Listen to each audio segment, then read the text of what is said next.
Hello and welcome to the latest episode of The Hex with Armand Kafai, John Arnold, and Daniel Robertson. Be sure to give us the thumbs up, of course, as always, and let us know in the comments what you think about what we're talking about today. Heavy on MLS. A new team in NWSL is announced, and FIFA is at it again, boys. So let's get into it.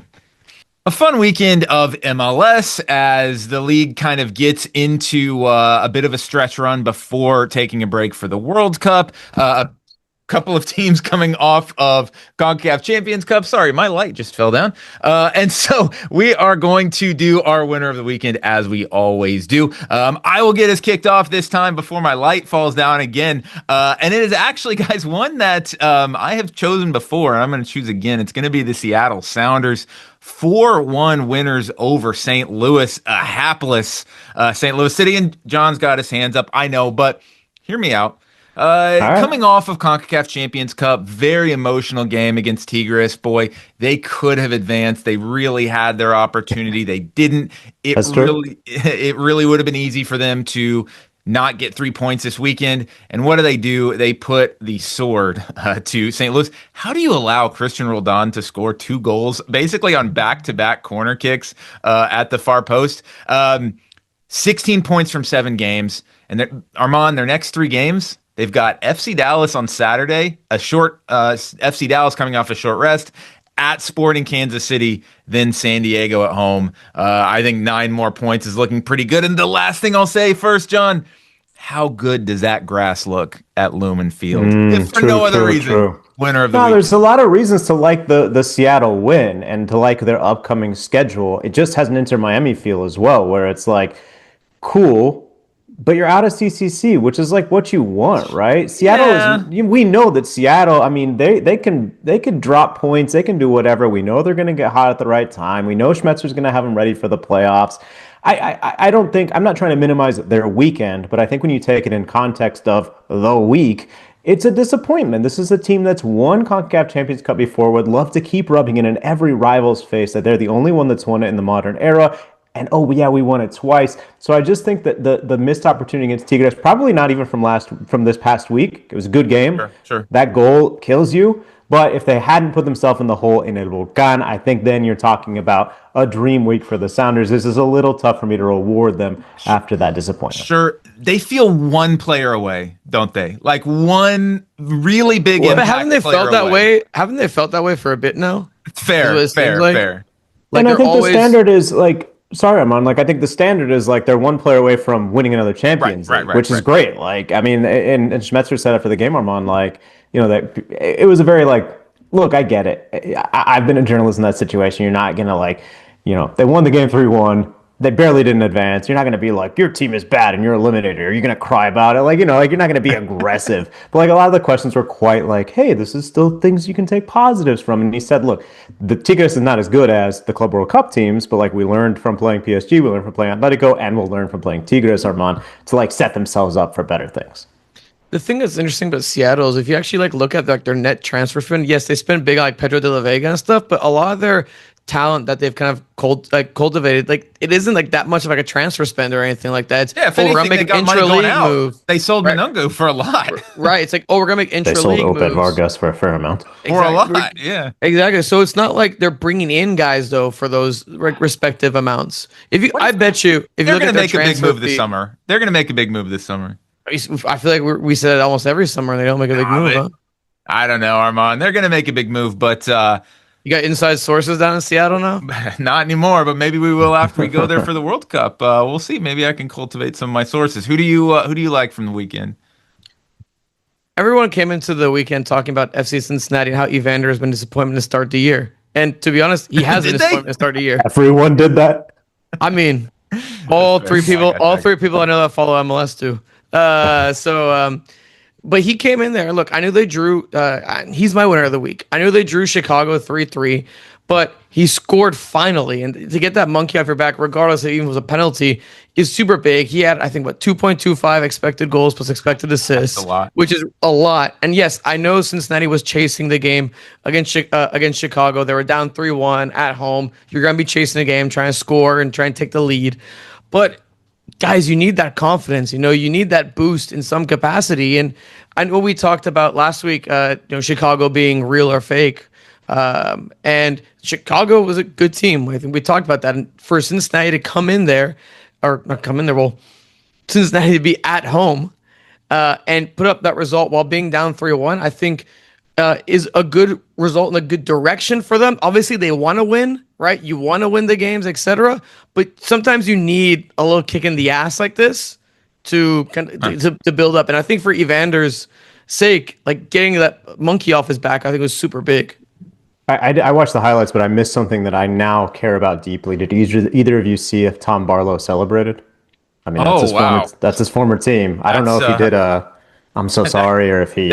That's a good question. Imran, I like you're going big picture here. We're going to talk a little bit later about, like, do the results right now even matter? And I feel like you're kind of thinking more like, how does this set up Cincinnati? Right. I mean, like, at the end of the season? Because on paper, a point against Chicago, exactly, not amazing. But if it gets them going, MLS is such a forgiving league, man. I mean, there's countless examples of teams. I mean, FC Dallas last year, right? They were second to bottom at the midway point, basically, and then shot up. But they also got eliminated a lot earlier than I think Cincinnati would be happy. Right, with. but I mean, like, it's just, again, it's a super forgiving situation where, hey, if I can get into the playoffs, what can happen after that? Mm-hmm. So for me, like, again, I was encouraged by what I saw. Their underlying metrics look much better than they did last year. So it's kind of like the reverse story where their metrics are actually a little bit better than what they were compared to last year. Their metrics were terrible. So,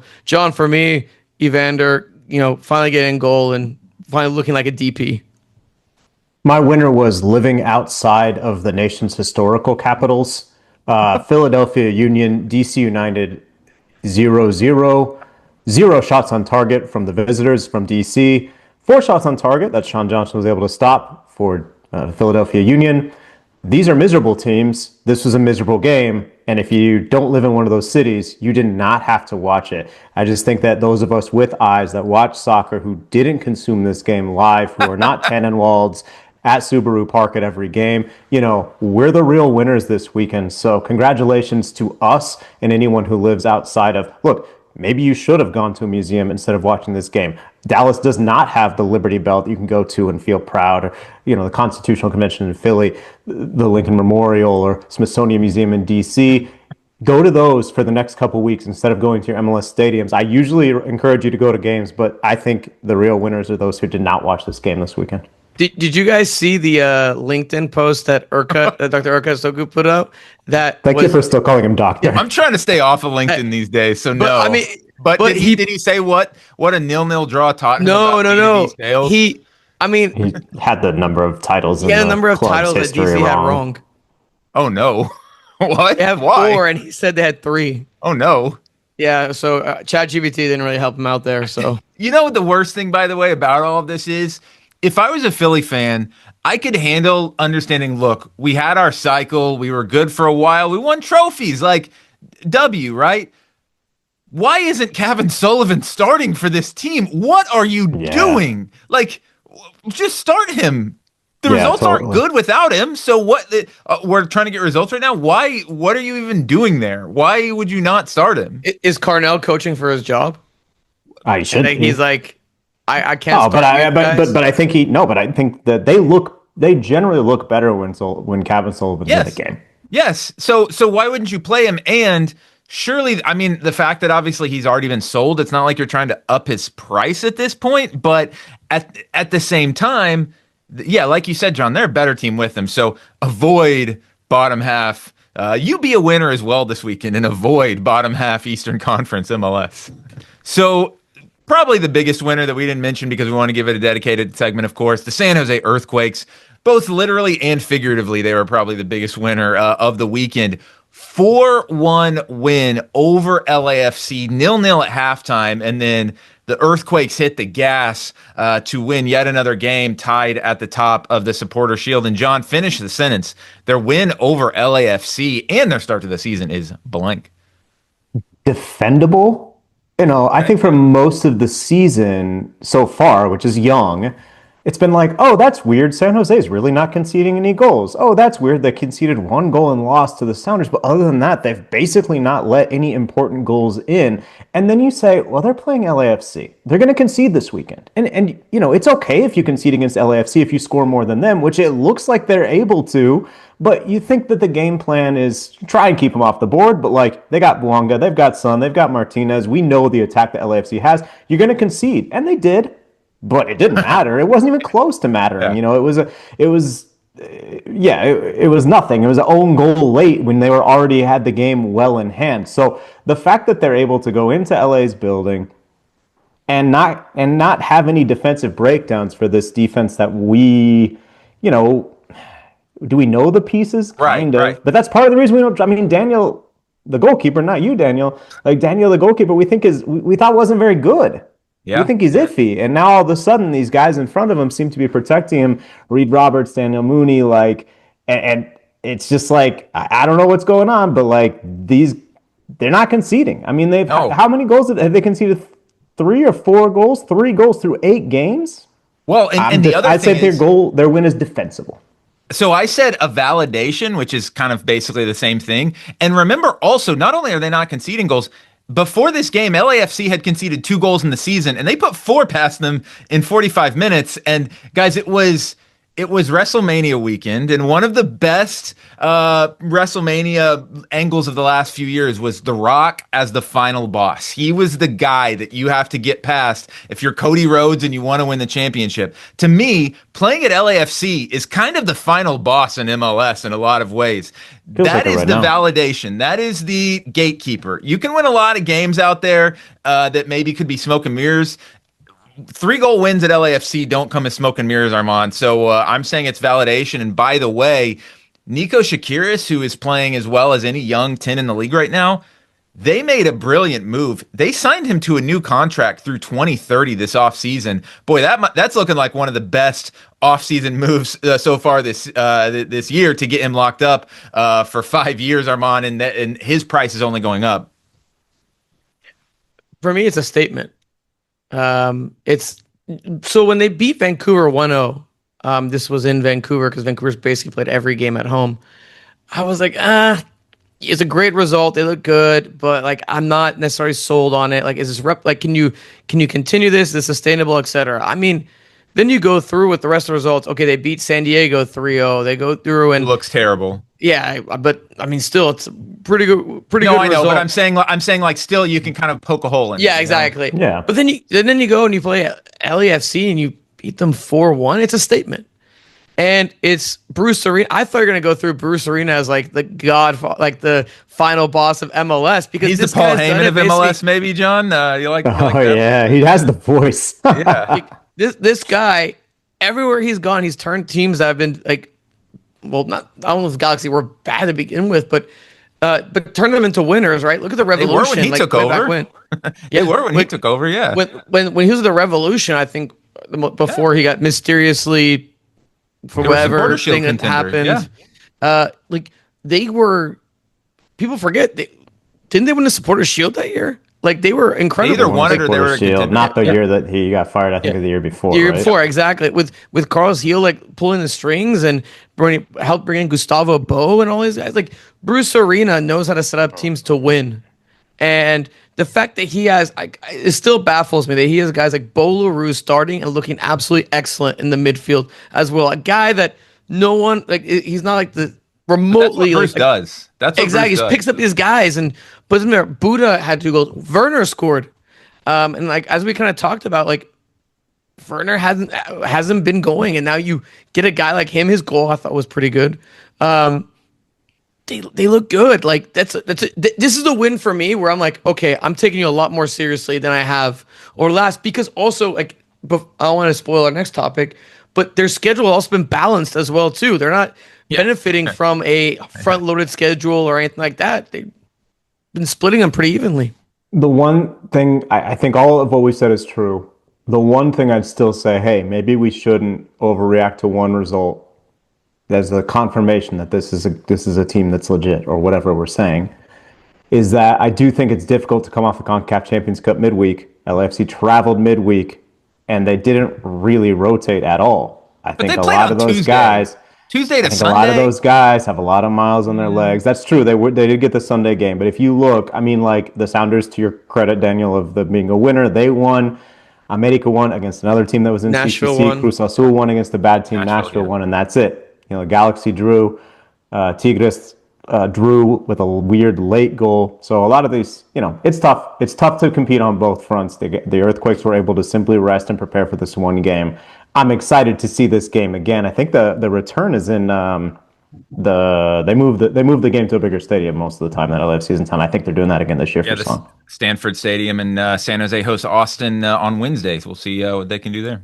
It happened pretty much right after we finished recording last week, so we haven't had a chance to talk about it yet, even if it feels like a tiny bit of old news. Inter Miami getting rid of Javier Mascherano, or did Javier Mascherano get rid of Inter Miami? I'm sure the story will come out one day, but you don't see the reigning MLS Cup champion coach out of his job 2 months after the season started, but that's what happens when you say CONCACAF Champions Cup is our goal and you get eliminated and then you don't win your first two games at home in your brand new stadium. So a lot to unpack here, but kind of the angle we're going for, John, is what type of manager should Inter Miami hire next? And, you know, there's kind of Inter Miami before Messi and after Messi, of course. So Tata Martino and Javier Mascherano basically are the Messi coaches, two Argentines. What do you think they should do now? Well, so is Guillermo Hoyos, who's going to coach this that's team. the point. Yeah. Like, it just seems like he's going to coach this team. And to be fair, like, he basically took over training the moment that Mascherano stepped down, and he has,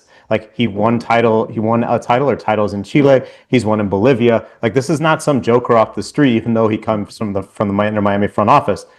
And is it Messi's guy? Well, yes, it is. Like, he literally said he's my footballing godfather. It was confusing because he said it like it was way back in the day. They're like drinking Pepsi at some sort of promotional event, and like I think the background says like godfathers of soccer, obviously all in Spanish, but Messi says he's my football father, so it's like you want to write the word godfather, but he says father. So this is a guy that he's known for a long time. It's a guy he credits for making him successful from the youth level from Barcelona B. So the fact that Hoyos steps in, I don't know that we can really debate what manager should Inter Miami hire next, what kind of manager should Inter Miami hire next, because I think this is going to be the guy if they keep having some success like they did against Colorado. And Messi looked good. I mean, I almost made Messi my winner of the weekend, but I knew we had this segment coming to talk about Miami as well. So, Armand, I think Inter Miami and Messi would actually be served pretty well to have someone respected from the outside coming in. I don't think it's smart. I didn't think it was smart to hire Mascherano, and I still don't. And I think you see the sort of like, whether it was locker room tension or on-field tension or a little of both, or Mascherano's about to pop up as the new coach. I don't know, whatever this great job that people seem to think he has lined up is. That's fine. I just think that it's clear that something wasn't going right. And that doesn't surprise me because I think Mascherano showed his limitations. He looked like a coach that was coaching professionals for the first time ever, but he had a cheat code because he had Lionel Messi, and he had Busquets, and he had Alba. Like, you had these guys who doesn't really matter what the manager's trying to yell from the touchline or what he's doing in training. These guys know how to win soccer matches, and that's what they did. I'm not trying to minimize that Mascherano had a tactical plan. I just think that he looked like a rookie coach because he was. You see this with other great players all the time that become coaches. Pirlo, right? Like, what was that? And at least Mascherano had coached in the youth ranks. So I think they would be wise, if Hoyos isn't the long-term guy, to find someone who's not from Messi's inner circle, both to challenge Messi. And you might, Messi doesn't need a challenge. To challenge Messi, to push him forward for the next, because I think World Cup comes this year, and he's still signed for 2 more years. So I think he needs someone who's willing to kind of push when he needs to be pushed, and also to start laying the foundation for what the club looks like when Messi leaves, because even the fact that Hoyos is there shows you how much Messi kind of helps run that club. So I think they'd be well served to go out and get someone else. John, I don't think they will. I guess what I want to ask you is, how realistic is that though to get someone outside of Messi's like sphere of influence? Because I think you're right. They should be planting the seeds for a coach for a post Messi future. But I don't see it happening. I see them just finding a guy that has some sort of connection with Leo and placing him in there. I mean, look, Do I think Mascherano had a big impact on Miami? No. I don't think he did. I personally don't think so. I mean, he was forced into a change that benefited their team in the playoffs, right? Like the benching of Suarez, remember, he was forced into. He did not do that out of like, oh, I'm going to do it because I want to. I'm a good tactical coach. No, the suspension caused that. And then that kind of almost put jet fuel in Miami's offense because they got, oh, we don't have this forward that can barely run anymore. We have an actual players that can actually run and be youthful.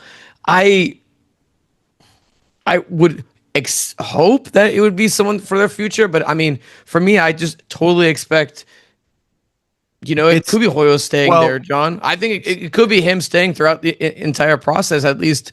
But but does anyone like? Okay, that's a bad way to phrase it. Who would want that job?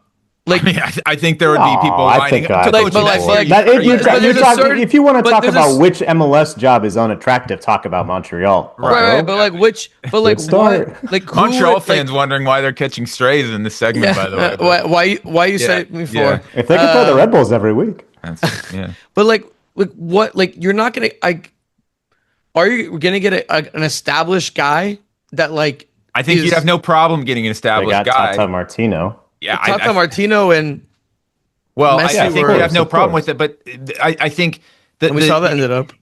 Yeah, that's true. But the problem here is you put yourself between a rock and a hard place because you there's really no in between, right? Like it's Messi FC, understandably, it should be, it is, and that's not a criticism at all. And he should probably have a massive say in whoever the next coach is. I know, John, you were thinking maybe it would be Jardine from Club America. That's my theory, man. It's not going to happen at this point. Actually, the timing I think could work because listen, if America, which they just got eliminated from the CCC. They could miss the Liguilla, but likely they're going to sneak in. If they get bounced first round, you might say, hey, thanks so much, Jardine. That could be the right timing for Hoyos to be doing poorly, right? Like if he's doing poorly, then I think, and the connection there that people have kind of always missed, they missed with the Bertarame thing, I think most people, is that the CEO, Alberto Marrero, used to work at Atlético San Luis, where Jardine was the manager, who got hired to America from there. Now, you're talking about a Brazilian managing an Argentine, and a Brazilian that while he has won he won three back-to-back championships in Liga MX. They're not the reigning champions anymore, and he won the Olympic gold. He's a Brazilian who hasn't. You're not talking about like a guy who won the World Cup, but like you weren't talking about that with Mascherano either. And you're not talking about that with Hoyos either. If you say like who has the better resume or who's the better coach, just period. Well, I think you could end up convincing yourself that Jardine would be a pretty attractive option for any MLS team. The name I'm going to throw out there, guys, they've already got the team admin from 2015, 2016 FC Dallas. Yeah, Morales, here we go. Let's go for Oscar Pareja. Why not? What a fun time that would be. Oscar for Inter Miami coach. Let's do it. That's not going to happen. One more MLS segment before we get on to some other things. And with the Wednesday matches, there's 11 this week. Some teams will get past the quarter pole of the MLS season, which is crazy to think about. 1-4 through the season. Nashville leads the East with 19 points from 8 games. Vancouver and San Jose, 21 points from 8 games. But guys, what we wanted to talk about is looking at the results themselves and how much stock can we put in these results relative to, is this just the weirdest season of MLS ever where maybe the first half doesn't matter or what it is, Armand? We don't want to say 2020 was definitely weirder. Yeah, MLS is back. My favorite MLS tournament. Is back. Oh my gosh. But how is it tough to watch the games right now with that kind of filter? How much stock should we be putting into results right now? Is tough, but it also might be the new normal as well too, right? Because these schedules are going to be unbalanced going with this whole schedule change as well too. Point. That's a good point. So that might be something that we might have to just adjust our expectations to. But I mean, to your point, I think we all kind of got this idea in our heads because we saw Elliot McKinley put a graphic on Blue Sky. And in that graphic, it saw Vancouver like way better than everyone else on their expected points. And some other teams that you're like, whoa, why are they so high? And you look at it like, oh, Vancouver's played 7 of their 8 games at home. FC Dallas played 6 of their 8 games. It'll be 7 of their first 9 at home. The question becomes, how much stock can we take? when you're playing at home week in and week out, there's so many advantages that you have. Especially a team like Vancouver, who's playing Right. way far away from everyone way else. far away compared to everyone else. Actually, when I saw that graphic, I was like, damn, Nashville, like a team that has match congestion that hasn't played all their games at home. That team is up there and is being really impressive. But for me, I'm not usually I try to look at like, first 10 games, then 15, then 20, then 25 to get an idea. For me, I'm waiting till the break. Like that's the earliest I can look. And keep in mind, a lot of teams are taking it as, okay, this is one season, and then this is another season that's going to happen right after that. And that's where you're going to see a lot of, I think, of the balancing, like leading into that break. A lot of teams are going on the road, but also, and this is something that's come to my mind, how many teams are like, you have a team like SKC, right? They don't care what's going on this first half of the year. But there's jobs on the line. There's contracts on the line. These are professionals. But they barely fielded a team. I mean, their team was barely filled out before the season started, and now it's like, oh, we're going to add these pieces in the summer. It seems like some teams are looking to build not for this season, but to be prepared for a 2027-2028 year, give their teams time to gel and go from there. It's hard for me to take as much stock into some of these games, John, because you see Vancouver, but it's like, again, you're playing every game at home. Like, are we really going to be like, oh, this team is amazing because they basically haven't played a game on the road?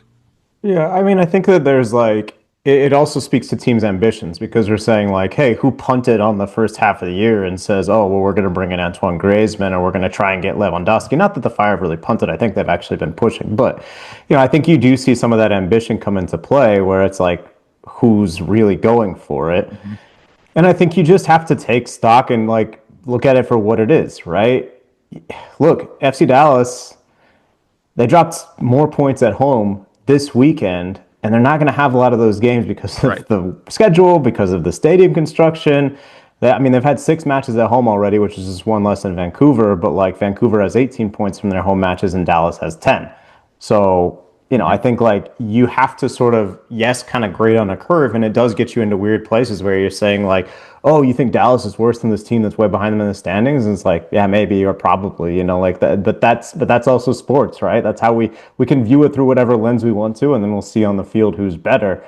It's an interesting like accidental dry run for the split season.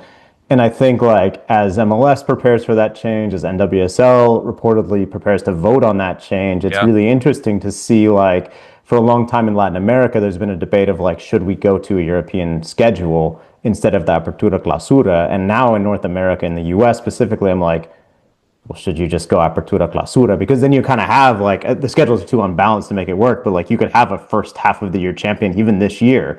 And then when the schedules get split, obviously it'd be easier as well. So how do we evaluate it? Do we take these teams seriously? I really do think it's kind of case by case, but that's sports, man. I mean, I don't know. It's fine. I think like these are the same types of conversations as well when you're talking about long-term planning, Daniel, that like, look, every Mavs fan would say like the season was a failure, but at the same time, like you're setting yourself up for future success. It's not necessarily fun to watch that, but some people are good with that. If that's your ambition, if you're wink, wink, nudge, nudge to the fans, if people can see a vision in, for instance, Kansas City and say, oh, these teams are preparing for 2028 or whatever, okay, I think fans accept that. Mm-hmm. But I don't feel like a lot of teams have necessarily done that in MLS, whether it's because they haven't noticed that this is an opportunity to do that or just because that's not actually the plan and they're just bad teams. I think that it is giving a way for teams to create whatever narrative they want through the first half of the season that basically fits what they want to say, right? Where if you are Vancouver, you're saying, whoa, we're the best team in the league. Whoa, we're amazing. We're number one. We're in the power rankings. Yeah, you haven't played a game south of Portland yet. And somehow they got lucky enough to play Seattle in CONCACAF. So they literally have not left. Not that lucky, I guess. Well, in some ways. But their first actual road game is in the middle of May, right? And like when I say road game, I mean they're leaving the Pacific time zone. They don't play outside of the Pacific time zone for the first 3 months of the season. we look at FC Dallas. We say, like you said it, John. Oh wow, their points are decent. Yeah, look at what they've got coming up. Look at the points they've dropped, and I think Eric Quill and everyone knows that they are not in the position that they should be in right now relative to their ambitions. And then there's other teams where you look at and you're like, oh, Miami, like, wait, their coach just left. They've played 2 home games. Like they've only played 2 home games. Same with Seattle. They won on the road last weekend. They're 4-1-1 on the road. Same with Seattle. So what I think will be interesting to see is how it affects transfers in the summer, because teams, Armand, you were saying, oh, some teams are setting up for summer 2027. Well, I think if you're an MLS team that's been decent in the first half, like if you're a Seattle and you're like, dang, we have a few more points than I thought, maybe we should push up our timeline because we have a real shot at MLS Cup this year because look at the points we've gotten. I think that's where it comes into play. So like you said, John, case by case basis. Big news in the NWSL today. Another multi-ownership group is going to come in, an MLS team, the Haslam family, who owns the Columbus Crew. They're going to be adding an NWSL team in Columbus, the 18th team in the league coming in 2028. Also, interestingly enough, coming in with Atlanta 2028, who is owned by A&B, the Arthur Blank team as well. They are paying Columbus a $300 million expansion fee to NWSL and an extra $50 million in government support with a new training center. They're going to be playing obviously in the Columbus Crew Stadium. Armand, this is going to be the 4th new team in 2 years when Atlanta and Columbus come in. It'll be the 6th new teams since 2024, 8 new teams since 2022 to make 18 teams in NWSL. We've seen the expansion in WNBA at pretty high levels as for many different reasons, nearly doubling the league size in 7 years. That's a lot to say. Do you think this is a good thing? Do you think they're capitalizing on a wave right now, $300 million expansion fee, or do you think this is expanding too fast in NWSL? I mean, first off, the investment in women's sports is great, like to begin with, right? Like, I think to see that within there. Is this where you say, or you're like, yeah, I'm going to say something bad, but I have many friends. Yeah, exactly. I have to go. Well, I thought that was a compliment sandwich, something good, something horrible, then something good again. Right, exactly. No, but like, I just think even in the WNBA's case as well, too, I just think it's just extremely rapid expansion. Like these, they're finally getting these TV rights deals. They're finally getting, these CBAs cleaned up, etc. And it's like, oh, we're going to continue to expand. I mean, MLS basically did this, right? Like they grew at a really rapid rate as well too. So and it worked out. And it worked out for them. These valuations are kind of are surprising me quite a bit how quickly they're going up. What Atlanta went for, I think, about 225 million, was it, or something along those lines, and then Columbus, a year later, is 300 million. John, I don't know what you think. I'm curious to hear your thoughts because you're a little bit more in tune with the NWSL. But Mr. Power Rankings over here.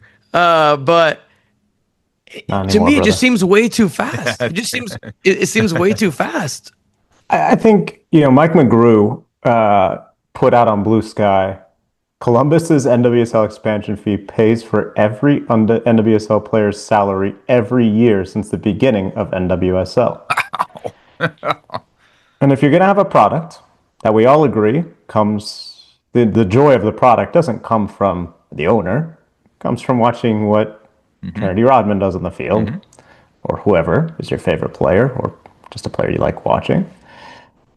There's got to be more going to the player. I mean, it's just like, if you're going to say that this is the valuation, that this is what this sport is worth, that we can bring in these ownership groups that can toss money at these things. And, look, both Mr. Blank and Mr. and Mrs. Haslam's, like, they got the money. Then I think you also have to say, like, let's run this league like a real league. And I think a lot of the frustration from NWSL fans for the last year and a half is like, okay, look, like we were for sure the best league. And now that's in question with the investment in France and the investment in England and a lot of the other European leagues. I'm not saying take the reins off totally, but this sort of like half compromise between the high impact player thing and like, I don't know. I think like you do have to have something that looks more similar to MLS that has a higher cap when you're saying like, oh yeah, this is what the teams are worth. And look, like the other thing I think is interesting. All of us have been to Columbus. Yes. several times. Yes. Yes. Armand hasn't been. Armand has not been. Beautiful stadium. Look, great stadium. Fans have been there since '96. They saved the crew. Soccer City. I think it's interesting. Like, and I think, but like all leagues kind of grow like this. But like, it just seems like Columbus is available, right? The Haslams are ready to put up this money, and they're like, cool, we'll take it. There's not a team in Dallas. There's not a team in Philly, even though there's actually momentum in Philly, unlike Dallas. You'd say like, there's other markets where I think there's been investment groups that tried, but maybe they don't have that pockets. That kind of is how MLS grew, right? Like there's a reason we're talking about the teams we're talking about and not about like Sacramento Republic or Phoenix Rising or whatever. But I do think it's a little, it's not a problem. This is fine, but I think it's really interesting that's kind of how it grows. And like I said, like maybe that's just how leagues are going to have to grow now that new teams come in. But I think it would be great if NWSL could find a presence in these bigger markets somehow. I agree. And I have two thoughts. I think one, when we compare NWSL expansion to WNBA expansion, I think that there's one key differentiator because I do think the product on the field is the most important part, right? It has to be a good product. It has to be an entertaining product. And obviously the players should be compensated very fairly for that product.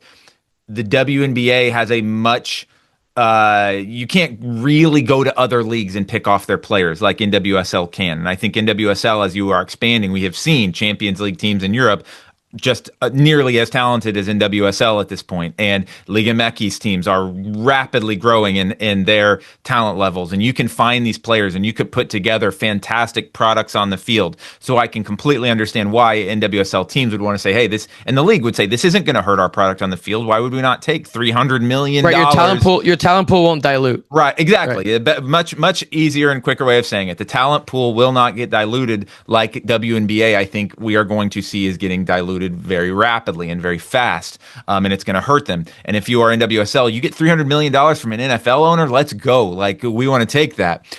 I am going to be very curious to see the more legacy NWSL team owners looking around and saying, wait a minute, I own the Houston Dash. How much did I pay for this team? You're telling me teams could go for, you're going to give me, if it went from, Armand, like you said, up $50 million or $70 million in a year. Wait a minute. Just a quick correction. Yeah. We are not right. It is a $205 million expansion fee. I thought maybe I'd missed a number then there, but yeah, $205 million is what ESPN Jeff Kassouf reports. For Columbus. Okay. I had 300 million, but that either, honestly, I would say 200 to 300. It probably doesn't even change that much in terms of the point of we're not far off of a $250 million expansion fee probably. And I think your point is a good one where you say, and I think that's what we run into in MLS is you have these like haves and have-nots where like you have these legacy owners and some of them have gotten out, right? Some of them are like, but most of those are still NFL owners, like they yeah, totally. But it's like what you want to do and what you're willing to dedicate the resource to. But some are not, right? Some are like, oh, I could own a kind of like essentially a lower level pro sports team, and now I'm priced out. I cannot compete with Inter Miami. I cannot compete with LAFC, and they're selling. And I think you're going to see that in NWSL as you're alluding to, Daniel, where it's like if all of a sudden your team is worth 200 mil, that's probably a lot more than you got in. 200 mil without like a stadium, right? Like it's just 200 mil for just the team itself. So if it's like the Dash, I think, and you got in for 30 million, right? Like the Dash, I think, are like the best example. Like I think the Dash are gonna. Like I wouldn't be surprised. I think even Ted Siegel's mentioned that they would like to sell in some capacity. So, like again, you probably are gonna. I mean, we'll see that. I think we'll see it at MLS as well too. If they change up these roster rules like people are anticipating, like I think you're gonna see some of these legacy owners be like maybe even the unions and Jay Sugarman's be like, "Yo, get me out of this. I'll take my $1 billion valuation and call it a day."